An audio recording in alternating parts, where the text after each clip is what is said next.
सर्व आदरणीय विद्यार्थी मित्रांनो नमस्कार. मी आपला धनैया सर, गाव तोळनूर, तालुका अक्कलकोट, जिल्हा सोलापूर. महाराष्ट्र सेट परीक्षा 2026 जून महिन्यात सेट एक्झाम होणार आहे अशी माहिती पेपरला आलेल्या बातमीवरून आपल्याला कळले आहे. महाराष्ट्र सेटचा जो नोटिफिकेशन लवकरात लवकर आता येतील. महाराष्ट्र सेटसाठी जे पूर्णपणे 100% डेडिकेट करून अभ्यास करणाऱ्या विद्यार्थ्यासाठी मी केलेले व्हिडिओ सपोर्ट होणार आहे. माझा व्हिडिओ तुम्हाला आधार होणार आहे. 2022 मध्ये मी व्हिडिओ तयार करायला सुरू केलो होतो. 2023 साठी, 2024 आणि 2025 ह्या तिन्ही परीक्षेसाठी माझा व्हिडिओ उपयुक्त ठरलेले आहे. आणि आता 2026च्या विद्यार्थ्यासाठी आता पेपर क्रमांक 1 मधील पहिला प्रकरण 100 कन्सेप्ट पूर्णपणे आज सांगितलेला आहे. कृपया 100च्या 100 कन्सेप्ट आपण आपल्या नोटबुक मध्ये लिहा आणि त्याचं रिव्हिजन करा. आणि ह्यापूर्वी सांगितलेले जेवढे काही घटक आहे, जेवढे व्हिडिओ मी ह्यापूर्वी तयार केलो होतो तेही व्हिडिओ पहा. आणि त्या व्हिडिओमध्ये सांगितलेले घटक मी पुन्हा रिपीट करत नाही. ऑलरेडी ते सगळे व्हिडिओज कंटेंट सेव्ह असणार आहे. ते व्हिडिओ बघून तुम्ही हा पुढील घटकांचा व्हिडिओ पाहून नोटबुक मध्ये नोट्स लिहा. 100% माझा अनुभव, माझा इन्फॉर्मेशन, माझा नॉलेज, माझा अनुभव तुम्हाला उपयुक्त ठरणार आहे. कृपया माझ्यावर पूर्णपणे विश्वास ठेवून माझा व्हिडिओ बघा. तुम्ही इतर गुरुजनांचा व्हिडिओ बघितलं तरी चालेल किंवा इतर गुरुजनांचं पुस्तक वापर केला तरी चालेल, परंतु माझा व्हिडिओ बघत असताना पूर्ण विश्वास ठेवून बघा अशी विनंती आहे. माझा मराठी तुमच्यासारखं शुद्ध नाही. माझा मातृभाषा कानडी आहे. माझा व्हिडिओ कन्नडमध्ये, कर्नाटकमध्ये जास्त विद्यार्थी पाहतात, म्हणून ह्यावेळी कर्नाटकच्या सेट एक्झाम 2025च्या सेट एक्झाम मध्ये 422 विद्यार्थी पास झालेत. 422 विद्यार्थी. मला अतिशय आनंद आणि अभिमान वाटलेला आहे. आज कर्नाटकाहून, बेंगळुरूवरून एक विद्यार्थी मला मेसेज केलेला आहे. त्या विद्यार्थ्यांचं नाव आहे वसंत कुमार.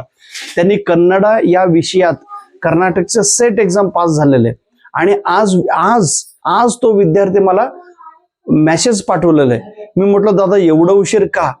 तर त्यांनी म्हणाले सर माझा MA चा रिझल्ट परवा आलेला आहे, म्हणजे 6 जानेवारी 2026 ला माझा रिझल्ट आलेला आहे. मी मैसूरच्या मुक्त विद्यापीठामधून, जे कर्नाटक मुक्त विद्यापीठापासून मी MA कंप्लीट केलेलं आहे. त्याचा रिझल्ट 6 तारखेला आलाय, जानेवारीला. म्हणून त्याचं सर्टिफिकेट घेऊन मी आज बेंगळूरला पोहोचून तिथून माझा रिझल्ट मिळालेला आहे सर. म्हणून मी तुम्हाला आज माहिती सांगितलं. तर हा 422वा विद्यार्थी.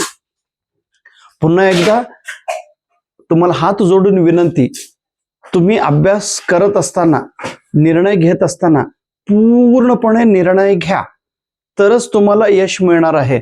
अर्धवट निर्णय, अर्धवट प्रयत्न, अर्धवट विचार, अर्धवट तुमचा डिसिजन असेल तर रिझल्ट ही अर्धवटच येतो. थोडं तुम्ही पुस्तकासाठी खर्च करा. थोडं म्हणा लागलो, तुम्हाला जास्त खर्च करायची गरज नाही. कारण तुमचा धनैया सर असा एक वेगळा माणूस आहे की वेगवेगळ्या राज्यात जाऊन सेट एक्झाम देऊन पास होऊन मला मिळालेले अनुभव, ज्ञान, त्याच्या आधारे मी पुस्तक बनवलं. वेगवेगळ्या विद्यापीठात जाऊन तिथल्या सेंट्रल लायब्ररी मधून मटेरियल कलेक्ट करून पुस्तक लिहिलेलं आहे. तर माझं पुस्तक तुम्हाला 100% का 1000% म्हणा लागलो, तुम्हाला आधारभूत ठरणार आहे. मी म्हणजे एक मधमाशी. मधमाशी वेगवेगळ्या राज्यात, वेगवेगळ्या विद्यापीठात जाऊन फुलावर बसून मकरंद शोधून, म्हणजे तिथलं मकरंद घेऊन एक मध तयार केलेलं आहे. ते मध म्हणजे हा माझा मराठी विषयाचा पुस्तक, पेपर क्रमांक 1 साठीचा. हे कंटेंट, हे पुस्तक तुम्ही इतर गुरुजनांचं पुस्तक घेतलं तरी हे पुस्तक तुमच्या सोबत असावी. थोडं पैसे खर्च करा. हे पैसे खर्च नाही, हे इन्व्हेस्टमेंट आहे असं समजून तुम्ही घ्या. ही एक मराठी मीडियमचे पुस्तक आणि मी सांगितलेले व्हिडिओ मधलं कंटेंट नोटबुक मध्ये लिहा, ह्याचं व्यवस्थित रिव्हिजन करा. ही ही ही ही कळकळीची विनंती. जर तुमचा इंग्रजी भाषा चांगला असेल तर तुम्ही ही इंग्लिश मिडियमची पुस्तके घ्या. ही छोटीशी इंग्लिश मिडियमची पुस्तक आहे. जे सायन्स बॅकग्राऊंडचे विद्यार्थी, कॉमर्सचे विद्यार्थी असेल तर ही इंग्लिश मिडियमची पुस्तक घ्या. आणि अजून तुमचं इंग्लिश चांगलं असेल तर हे 2 रेफरन्स MCQ क्वेश्चन बँक आहे, व्हॉल्यूम 1 आणि व्हॉल्यूम 2. हे 2 पुस्तक, म्हणजे मला वाटतं हे एकूण 4 पुस्तक आहे. तुम्हाला कोणतं पाहिजे तेही घ्या. थोडं पैसा ह्याच्यासाठी खर्च करा, कारण ही खर्च म्हणजे ही खर्च नाही, ह्याच्यामधून आपल्याला फायदा होणार आहे. ह्याचा नक्कीच फायदा होतो. विद्यार्थी मित्रांनो, 2026 म्हणजे 26 जानेवारी 2026 ला जे रिपब्लिक डे आपण साजरे केलो, त्याच्या अगोदर 25 जानेवारी 2026 ला सन्मान्य राष्ट्रपती मॅडम पद्मश्री पुरस्कार, पद्मभूषण, पद्मविभूषण पुरस्कार घेतलेल्या म्हणजे व्यक्तींचं नाव जाहीर केलेत. मला विशेष व्यक्तीचं नाव इथं आठवतो. कर्नाटक राज्यातील मंड्या म्हणून एक जिल्हा आहे, मंड्यामधलं एक तालुका प्लेस पांडवपुरा, तिथलं एक खेडेगाव आहे. त्या खेडेगावातील एक माणूस, त्याचं नाव आहे अंके गौडा. अंके गौडा. आज त्यांचं वय आहे 70 वर्ष. त्या माणसांनी वयाच्या 20व्या वर्षी म्हणजे 20 वर्ष तेव्हापासून आजपर्यंत त्यांनी पुस्तक संग्रह केलेले, वैयक्तिक पुस्तक संग्रह केलेला हा माणूस आतापर्यंत 20 लाख पुस्तक संग्रह केलेले. किती? 20 लाख. हा पहिला, दुसरा, तिसरा, आता हे 4 पुस्तक आहे. 20 लाख पुस्तक त्यांनी संग्रह करून स्वतःच्या घरात म्हणजे छोटी घरात पुस्तकं ठेवलेले, आणि त्याच्या गावात, त्याच्या परिसरात लोकांना फुकट पुस्तक वाचन करण्यासाठी देतो. स्वतःचा लायब्ररी निर्माण करणारा हा अंके गौडा. 20 लाख पुस्तक आहे. 20 लाख ही साधी गोष्ट नाही. त्या माणसाने त्यावेळी MA in Kannada, MA pass झालेला हा माणूस, आणि कंडक्टर नोकरी त्यांना मिळाले. नंतर तो कंडक्टर नोकरी सोडला. त्यानंतर त्यांनी एका साखर कारखान्यामध्ये टाइम कीपर म्हणून नोकरी त्या माणसाला मिळाले. लग्न झाल्यानंतर, नोकरी मिळाल्यानंतर नोकरी सोडून दुसऱ्या नोकरी करत असताना जे काही पगार त्यांना मिळत होते, कंडक्टरच्या नोकरी त्यावेळी 100 रुपये पगार म्हणे, त्याच्यात 80 रुपये त्यांनी फक्त पुस्तक खरेदी करण्यासाठी खर्च करणारा. गावात म्हणजे रस्त्यावर जे जुने पुस्तक आहे त्याला पैसे देऊन तो पुस्तक खरेदी करत होता. किती म्हणजे त्यांनी म्हणाला की त्यांनी इंटरव्ह्यू मध्ये, त्यांचा इंटरव्ह्यू मी पाहिलो, त्यांनी म्हणाला की साखर कारखान्यामध्ये मी काम करत असताना, नोकरी करत असताना दिवाळीच्या वेळी बोनस आम्हाला दिले, आणि त्या बोनस जेव्हा जेव्हा देत होते त्यावेळी त्या बोनस जे जास्त पगार, त्यावेळी ते बोनसचा पगार मी काय करत होतो, पुस्तक खरेदी करत होतो. माझे सर्व मित्र जे कारखान्यामध्ये काम करणे सगळे म्हणे हे काय येडा आहे, अंक्या म्हणजे येड्या अंक्या, मला सगळे येडे म्हणत होते, असा हा म्हणणारा. आणि त्याचं लग्न झाल्यानंतर त्याचं बायको सुद्धा किती चांगले असायला बघा. ह्याच्यासोबत लग्न केलं, साखर आणायचं सोडून सगळं पुस्तकच घेऊन यायला लागलं, कसला येडावलं. पण शेवटी काय नाही, लग्न झालंय म्हणून दोघं नवरा बायको आज 50 वर्षापासून त्यांनी पुस्तक संग्रह करून करून करून करून ठेवलेले. देशातील पहिला एकमेव असा व्यक्ती, इंडिव्हिज्युअल लायब्ररी आपण म्हणतो, वैयक्तिक लायब्ररी, सर्वात मोठा वैयक्तिक लायब्ररी संग्रह करणारा हा माणूस.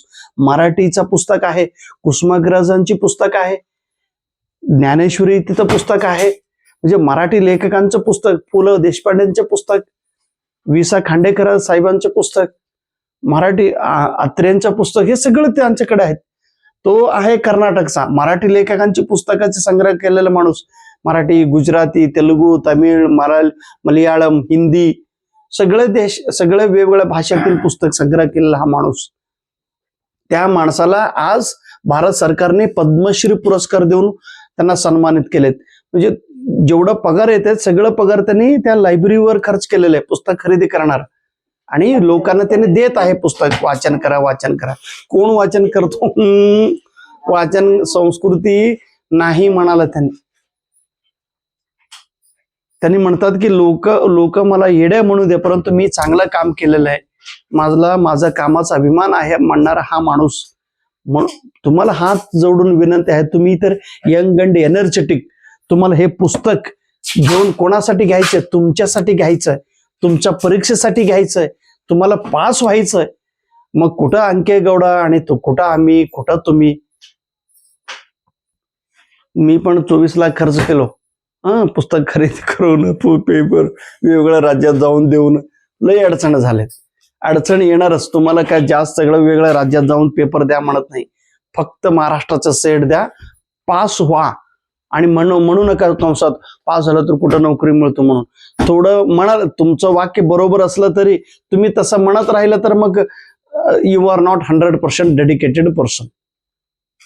तुम्ही इतरांचं ऐकून ते निर्णय घेऊ नका. घ्यायचं असेल तर मी अगोदर सांगितलं, करायचं असेल तर पूर्ण मन लावून करा, तरच रिझल्ट भेटतो.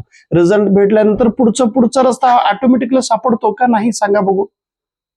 आज अंकेगौडा साहेबांनी का पुरस्कार मिळावं म्हणून ह्यांनी काम केलेत का? नाही.